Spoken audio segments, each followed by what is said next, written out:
What if the later years of life are not only about change, but also about discovering something new within ourselves? Hi everyone, I'm Emily. Welcome back to Esoteric Uplift. This message was shared with us by Eugenia Papadopoulos, so let's read her mail together. My name is Eugenia Papadopoulos. I am a 72-year-old retired school teacher from Thessaloniki, Greece, living in Melbourne, Australia for the past 31 years. I have lived a full life, a long marriage, 3 children, 7 grandchildren, a career that gave me more than it asked, and the specific grief of outliving a husband who was my whole world for 43 years. On a Tuesday morning in May, my heart stopped for 8 minutes in my garden, and what I was shown about what aging truly means changed every assumption I have ever had about growing old. Every senior must hear this. Please subscribe to this channel. This account belongs to everyone who is still in the journey. Let me tell you what mornings look like at 72 when you live alone. They have a particular texture that younger people assume is sad, and that is actually more complex than sad. Not sad and not sad. A specific, honest quality that develops when you have been alive long enough to have lost enough that you no longer take the morning for granted. I woke at 6:43, not from an alarm. I have not used an alarm since Stavros passed 3 years ago. He was the one who needed the alarm. He had a contractor's discipline about early rising that I maintained through 40 years of marriage by proximity rather than personal conviction. Since he passed, I wake when I wake. The morning light through the curtain in May in Melbourne has a specific quality. Slightly cool, slightly golden. The kind of light that is honest about what the day will ask of you before you have committed to getting up to meet it. I lay there for a moment. This is something I do now that I did not permit myself when I was younger, and the day had a schedule that required immediate engagement. I lie there and I receive the morning, not passively, attentively, as a person who understands, at 72 with everything I have outlived, that the morning is not guaranteed and that receiving it with full attention is a form of gratitude. My daughter Eleni calls it mindfulness. I call it being 72. I made tea. Greek tea the way my mother made it, which is the only way I know how to make it and the only way I intend to learn. I took the tea to the garden, and the Tuesday morning held its particular something that I had not yet named. The garden is the thing I love most about this house, not the house itself. Though it is a good house, the house Stavros and I bought when we were 41, and which has held every significant thing that has happened to our family since. The garden is what makes the house mine in the deepest sense. Stavros built the kitchen table. I built the garden, not single-handedly and not without Stavros's help in the heavy work. But the design was mine. The choices were mine. The 31 years of knowing which plant wanted more water and which wanted less, which corner caught the afternoon sun and which stayed cool all day, which season asked for attention and which asked to be left to its own processes. A gardener's relationship with a garden is a long conversation conducted over decades. That Tuesday morning in May, the conversation was at the point where the autumn planting needed attention. The salvias needed cutting back. The rosemary was overreaching into the path in the way it does when it has been left to decide its own shape for too long. I knelt at the rosemary. My knees at 72 have opinions about kneeling that my knees at 40 did not have. I acknowledged the opinions and knelt anyway. The way you negotiate with a body that has carried you for 72 years, with respect for its limits and gentle insistence that the limits are not the last word. I was working at the rosemary when the thought arrived. Not a bad thought, not an anxious thought. A thought that had the quality of something that had been building for a long time and had chosen this Tuesday morning in the garden to finish itself. This is a good life, I thought. And then the morning made a decision about what came next. From the outside, My neighbor Kevin, who found me and who I will spend the remainder of my life unable to adequately thank, told me this in my hospital room with the specific gentleness of a retired paramedic who knows how to deliver difficult information. I was simply kneeling in the garden, and then I was not kneeling anymore. You went sideways, he said. Slowly, the way something goes that isn't falling, more like deciding to lie down. I don't remember deciding, I said. No, he said. I don't think it was a decision. Kevin had looked over the fence at the right moment. He does this sometimes. Not surveillance, the specific attentiveness of a neighbor who has been paying quiet attention to a woman living alone since her husband passed, and who would never describe this attentiveness as care, because he is a man of a certain generation and care requires a different vocabulary. He called emergency services. He came through the gate that Stavros built and was beside me before the call was finished. My heart, which had carried me through 72 years of living, through the migration from Greece to Australia, through 3 childbirths, through 40 years of marriage, through the specific sustained grief of 3 years of widowhood, had entered a rhythm it could not sustain.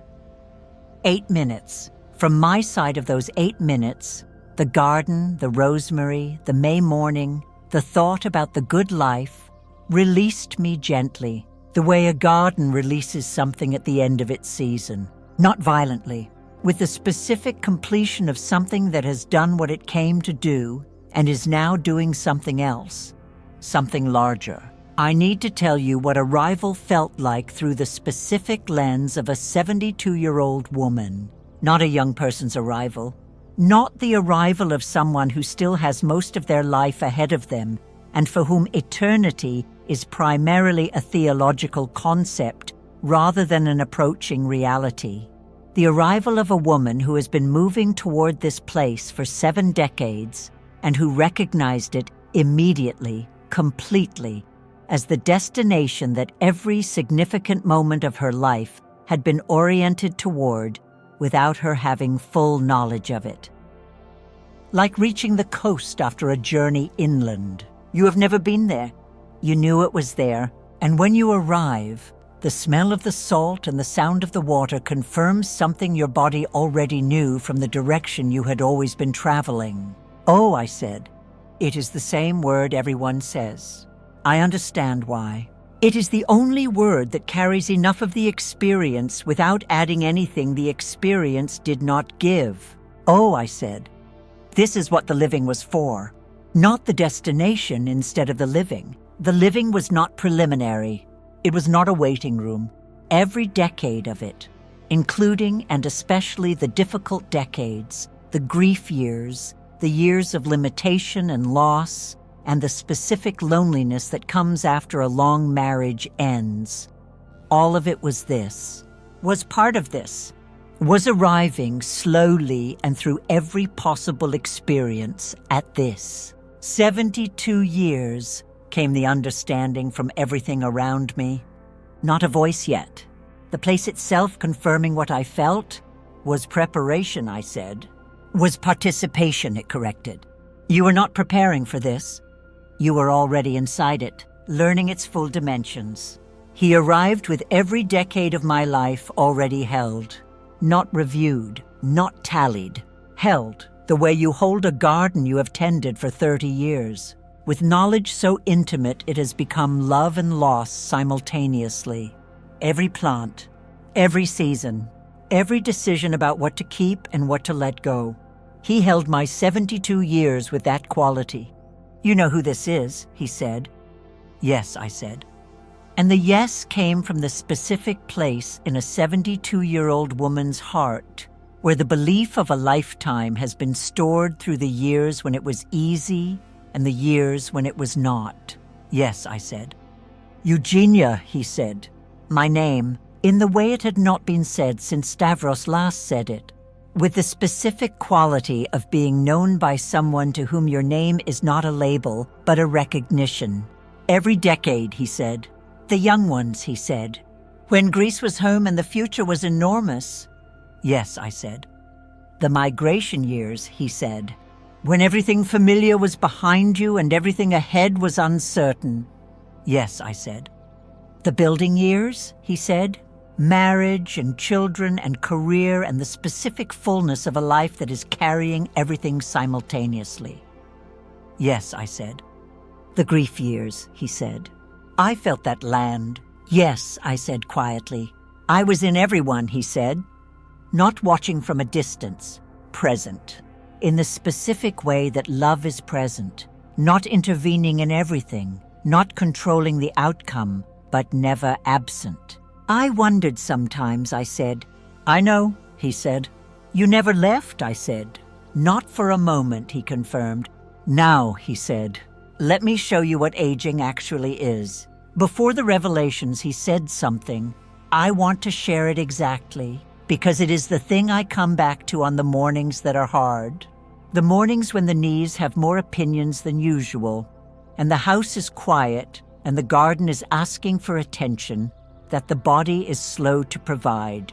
He said, aging is not what happened to you after your life peaked. Aging is the deepest part of the journey.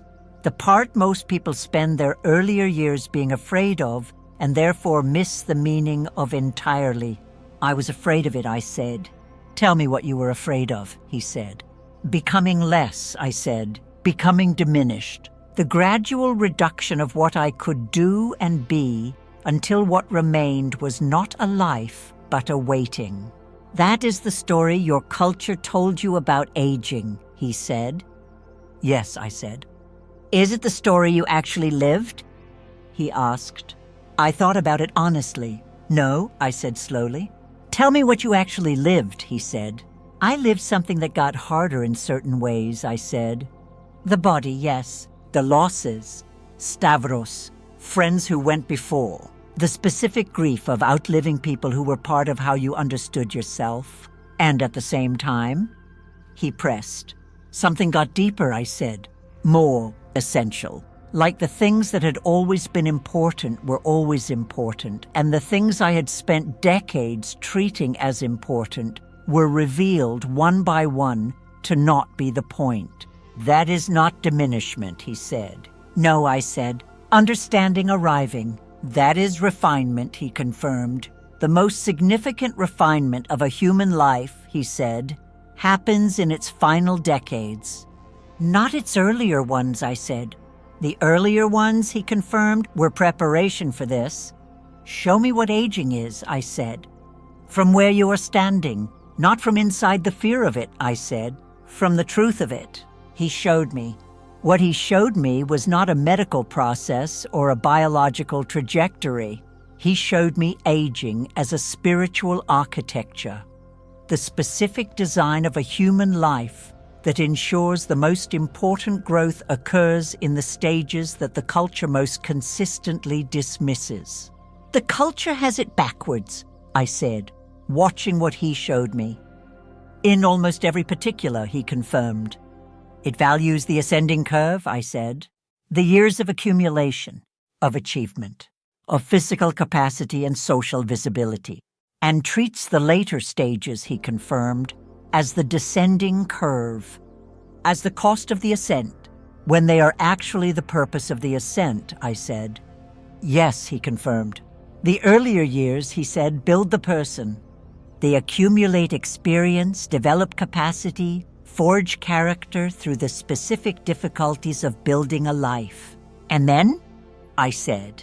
Then the person built, he said, enters the years that the building was for. The later years, I said, the years of use, he confirmed, of depth, of the specific application of everything the earlier years produced. But nobody told us that, I said. We were told the later years were the years of loss. The later years include loss, he confirmed. Real loss. I do not minimize it. The body's changes are real. The grief of outliving people is real. But loss and diminishment are not the same thing, I said. No, he confirmed. You can lose enormously and simultaneously become more. That is what aging actually is, I said. The becoming more, he confirmed. that the losses make possible. The first revelation, he said, is the one that requires the most reframing. The body, I said. Yes, he confirmed. Tell me what is actually happening to it, I said. Not the medical account, the true account. The human body, he said, in its later years is not declining from a state of health toward a state of disease. That is what medicine tells us, I said. Medicine describes what it measures, he said. What it measures is the loss of certain capacities. What it does not measure is what is simultaneously developing. What is developing? I asked. The body in its later years, he said, is completing a process that the earlier years began, moving from its role as the primary instrument of engagement with the world, carrying, building, producing, reproducing, to a different role. What role? I asked. Presence, he said. The body that is no longer required to perform at its earlier capacity is freed, if the person inhabiting it allows this, to simply be present, fully, without the performance layer that capacity demands. A younger body is always performing, I said. Thinking about this, it has to, he confirmed. The demands are constant. The younger body is always in service of something. Work, family, production, maintenance. The older body, as those demands reduce, becomes available for a different kind of being. Simply being, I said, which is far more significant, he confirmed, than the culture suggests. The body that moves slowly and aches and requires more rest, I said, is the body that has completed its primary labor, he said, and is now available for the secondary one. Which is? I asked. Presence, he said again. Pure, complete, unhurried presence. To this moment. To these people, to this garden. The body slowing down, I said, is the body arriving. The second revelation, he said, will challenge how seniors understand their losses. Tell me, I said. The things lost in aging, he said, are almost without exception not the important things. I sat with that. My husband would disagree, I said. He was an important thing. Yes, he said immediately. The people lost are important. I do not dismiss the grief of those losses. They are real and they are enormous. Then qualify the statement, I said. A teacher's instinct for precision.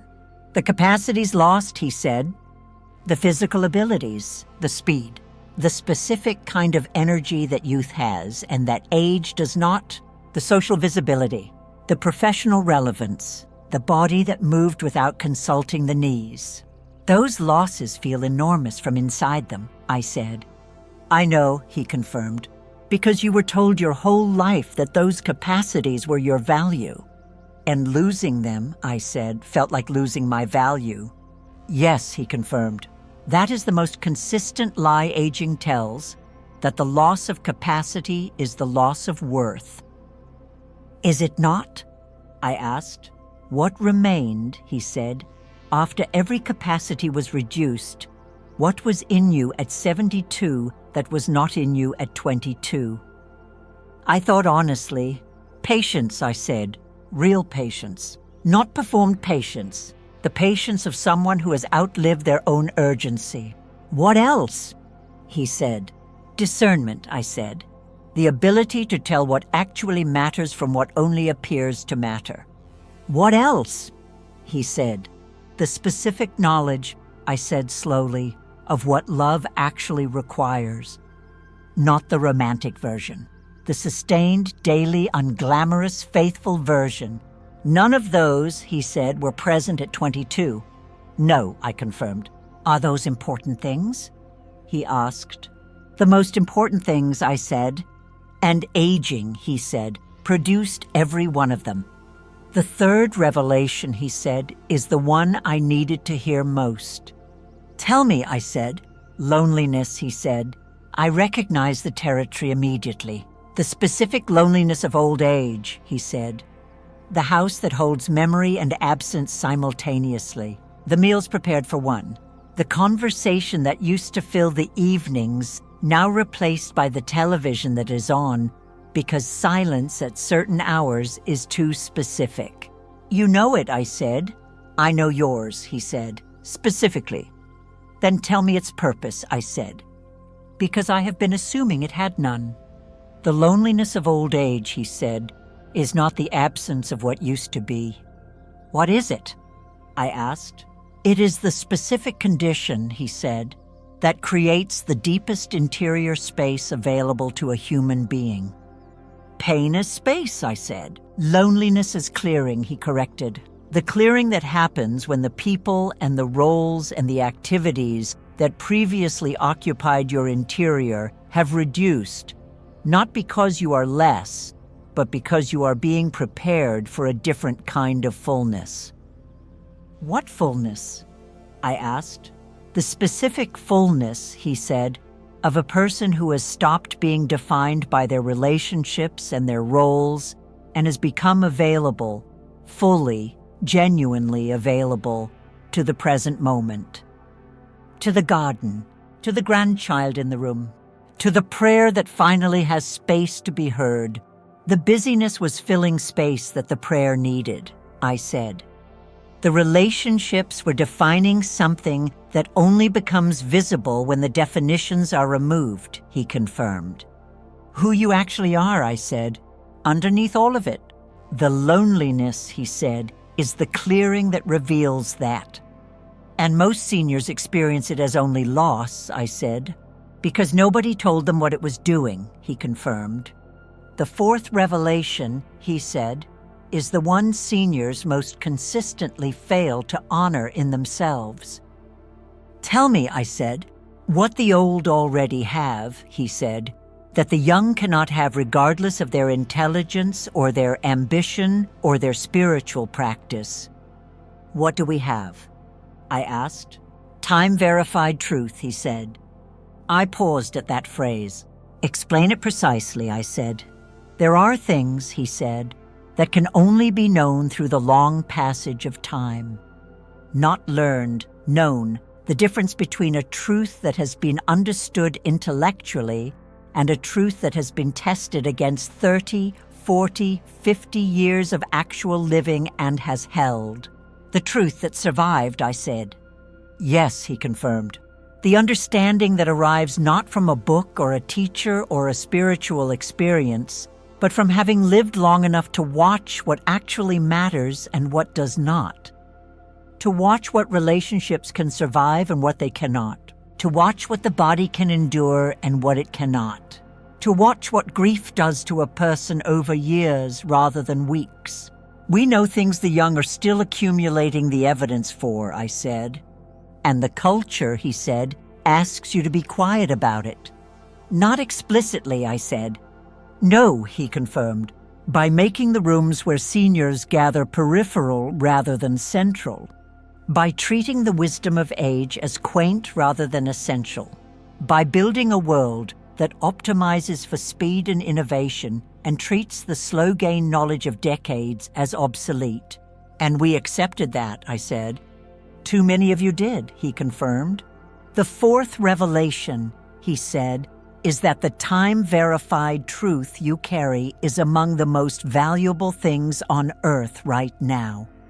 And 2026 is when the world begins to know it, I said.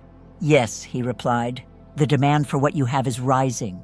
The fifth revelation, he said, is the one most contrary to what the culture teaches. Tell me, I said, the final years of a human life, he said, are not the spiritually diminished years.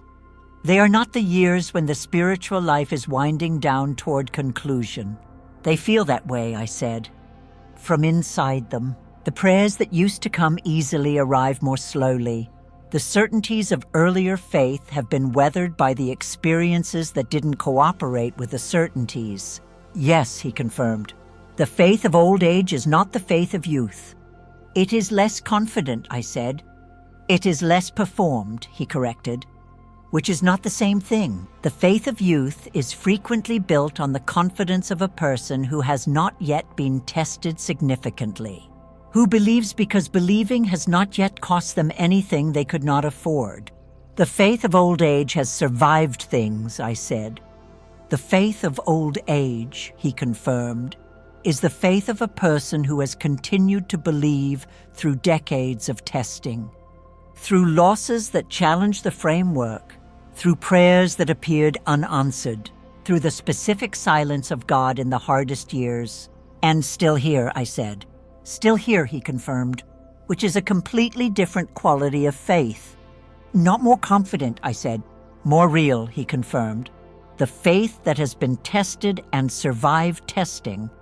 That faith is more spiritually productive than the untested certainty of youth. Because it is genuine, I said. Because it is chosen, he confirmed, repeatedly, through every circumstance that suggested the choice should be abandoned. The final years, I said, are the fruit of all the choosing. Yes, he confirmed, and the harvest is more significant than anything the earlier years produced. Show me death, I said. I am 72, I said. I have earned the right to ask directly. He showed me. What he showed me, I will describe as honestly as I can, given that the vocabulary for it does not exist in any language I have used for 72 years. Death is not an ending. This is the statement that every tradition has made and that most people believe intellectually, and very few people have felt as a physical reality rather than a theological position. I felt it, not as comfort offered against fear, as actual fact directly experienced. The way you feel the warmth of sunlight on your skin, not as a belief about the sun's existence, but as the direct, undeniable physical reality of being in its range. It is not an ending, I said, watching what he showed me. It is what the journey was always moving toward, he confirmed. Not the conclusion, I said. The arrival. Yes, he confirmed. The garden, I said, thinking of my 31 years of conversation with the garden. Every season has an end, but the end of the season is not the end of the garden. The garden continues, he confirmed, in a different form, not less than what it was, different, transformed by the winter into the spring that the winter made possible. Stavros, I said, is here, he said. Not as I knew him, I said, sensing this, as himself, he confirmed. More completely himself than the form you knew allowed. I'm going to see him, I said. Yes, he confirmed. Not yet, he said, but yes. I felt every fear about death leave me in that moment. Not because death became unreal, because it became understood. I need the message, I said. For the seniors who are invisible. Not dramatically invisible, I said. The specific invisibility of aging. The way the room moves around you rather than including you. The way the grandchildren love you and are busy. The way the world has reconfigured around speeds and technologies and priorities that do not require your participation. I know these people, he said. I have been one, I said. Tell me what they need to hear, I said. He gave it with the directness of someone who has been waiting to say it. First, he said, the invisibility is not the world's accurate assessment of your value. It is the world's current failure to measure correctly. We know what we are worth, I said. Some of you have forgotten, he said honestly. The invisibility got inside some of you, he confirmed, and you started measuring yourselves by the world's insufficient metrics. Stop, he said. Second, he said, the diminishment you have accepted as the truth of your age is not true. It is the story of a culture that has confused visibility with value. You were never more valuable than now. Third, he said, the presence you offer, the unhurried, distraction-free, genuinely attentive presence of a person who has outlived their own urgency, is the rarest gift available in the current world. Because everyone else is hurrying, I said. And you have stopped, he confirmed. Not from defeat, from completion. Fourth, he said, tell the grandchildren the stories, not the sanitized versions, the real ones, the mistakes and the recoveries, the fears and how they were moved through. the losses and what was found on the other side. They need the real versions, I said. They need to know, he confirmed, that difficulty is survivable. And who better to tell them, he said, than someone who survived it. Tell me about the caregivers, I said, the ones who care for the elderly. The family members, the professional caregivers, the nurses and the aides who do the daily intimate work of caring for bodies that need more assistance than they once did. Tell me what you see in them, he said first. I see exhausted people, I said. People who love deeply and who are running a deficit they will not admit. Who do the most important work in the most invisible way. Who hold the dignity of people who can no longer fully hold it themselves. Yes, he said. What do they need? I asked. First, he said, to know that what they do is seen, not by the systems that underpay and undervalue them, by me. The institutional invisibility of caregiving, I said, is one of the most significant moral failures of the current era, he confirmed. The work that holds the dignity of the most vulnerable is among the least compensated and least acknowledged. Second, he said, the caregiver who is burning out needs permission to receive care themselves. The same permission they give so freely to everyone else. They do not take it, I said, because taking it feels like weakness, he confirmed. And weakness feels like failing the people depending on them. Third, he said, every act of genuine care offered to an elderly person, every moment of real presence, real dignity preservation, real tenderness in the intimate work, is an act of spiritual significance that far exceeds its visible dimensions. They are holding something sacred, I said. Every time, he confirmed. And the person receiving the care, he said, even when they cannot express it clearly, receives not just the physical care. They receive the love underneath it, I said, which, he confirmed, is often what keeps them. The revelations were complete. I had what I needed, more than I needed, enough to change how I inhabited the remaining years of my life. And then he turned from the showing to me. Eugenia, he said. Yes, I said. When did you start apologizing for being old? He asked. I went very still, not because the question was unexpected, because it arrived in the exact location where the most honest answer had been sitting for approximately 7 years. When Stavros died, I said. Tell me what you mean, he said. When Stavros was alive, I said slowly, I was part of something. A wife, a partner, a person in a relationship that gave me a context and a visibility that I had not known I was depending on until it was gone. And after? He said. After, I said, I became someone's widowed mother, someone's grandmother, an elderly woman who lived alone and tended her garden and was checked on. From a person, he said, to a category. Yes, I said. And I accepted it. I started making myself smaller so that I would not be a burden, asking for less, needing less, shrinking into the role of someone who is grateful for the attention when it comes and invisible when it doesn't. Apologizing, he said. For taking up space, I said. For still having thoughts and opinions and needs. For not being done yet. Eugenia, he said. Yes, you are not done yet, he said. No, I said. The remaining years, he said, are not the years of apology. They are not the years of shrinking. What are they? I asked. They are the years of full arrival, he said. The years when everything the journey built finally gets to simply be. I have been apologizing for the most significant years, I said. Stop, he said. Kevin was beside me when I came back. He told me afterward that he had talked to me the whole time, not because he thought I could hear him, but because he could not think of anything else to do, and silence felt like giving up. What did you say? I asked. He looked at the ceiling of the hospital room in the specific way of a man who is deciding how much of himself to show. I told you about my wife, he said. She passed 8 years ago. I don't usually talk about her. Why did you then? I said. I don't know, he said. It seemed like the right kind of company to offer. Thank you, I said. He nodded.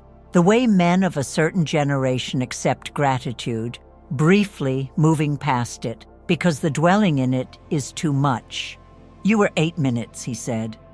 I know, I said. Where did you go? He asked. I looked at him. Somewhere that told me things about this, I said, gesturing at myself. At the 72 years. Things like what? He said. That I have been apologizing for being here, I said. He was quiet for a moment. I have too, he said quietly. I looked at him. Since Margaret, he said, I take up less space than I used to. On purpose. Kevin, I said. Yes. Stop, I said. He looked at me. You stop too, he said. Yes, I said. We looked at each other. 2 old people in a hospital room in Melbourne who had both been shrinking, and something shifted. Not dramatically, the way a garden shifts when the right season finally arrives. Quietly, completely, irreversibly. I wrote this at the kitchen table. Stavros built it in 1987 from timber he reclaimed from a demolished building in Fitzroy. He was a contractor, and he had the contractor's specific relationship with good materials, the absolute refusal to let something genuinely useful be wasted. He took the timber home over 3 Saturdays and built the table over a weekend in the garage, while I managed the children and brought him tea and pretended to have opinions about joinery that I did not have. The table has been in this kitchen for 37 years. It has held every significant meal this family has eaten, every birthday, every Christmas, every conversation that needed the stability of a surface to happen across. The last meal I cooked for Stavros, every meal since. I wrote this here because writing anywhere else would have felt dishonest. Because this account is about what aging actually means, and the table is what aging actually looks like. Something built with care and maintained with attention that becomes more significant with time rather than less. That holds more meaning at 72 than it did at 41. That does not apologize for the marks the years have left on it. I wrote this because the seniors reading it deserve to know that the diminishment they have accepted as the truth of their age is not the truth. The truth is that you are in the most significant chapter. The truth is that what you carry is not less valuable because it is older. It is more valuable because it has been tested. The truth is that the garden of your life is not in its final winter. It is in its deepest autumn, and what autumn produces, if you let it, is the most honest beauty of the whole year. Eugenia Papadopoulos, Melbourne, Australia,